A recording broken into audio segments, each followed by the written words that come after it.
Constable నియామక పత్రాల ప్రధాన కార్యక్రమం వేదికగా విన్నపం విన్న నిమిషాల వ్యవధిలో డిప్యూటీ సీఎం పవన్ కళ్యాణ్ రహదారిని మంజూరు చేశారు.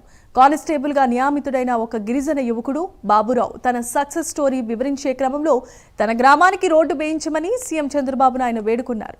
బాబురావు కోరిక మేరకు అతని గ్రామానికి రోడ్డు వేసే బాధ్యతను వేదికపై ఉన్న డిప్యూటీ సీఎం పవన్ కళ్యాణ్ ఉప ముఖ్యమంత్రి అప్పగించారు.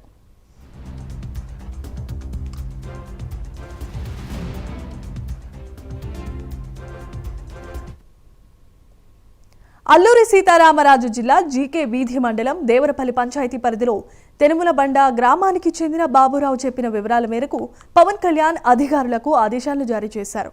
తక్షణం రోడ్డు నిర్మాణానికి అవసరమైన అంచనాలను రూపొందించి అనుమతులు ఇవ్వాలని స్పష్టం చేశారు.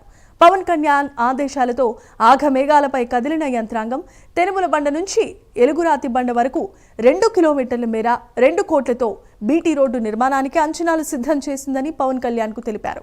ఇక ఉప ముఖ్యమంత్రి ఆదేశాలకు అనుగుణంగా జిల్లా కలెక్టర్ పరిపాలన అనుమతులను మంజూరు చేశారు. వేదిక మీద రోడ్డు గురించి విజ్ఞప్తులు చేయగా సభ ముగిసేలోగా రోడ్డు మంజూరు చేశారు ఉప ముఖ్యమంత్రి పవన్ కళ్యాణ్.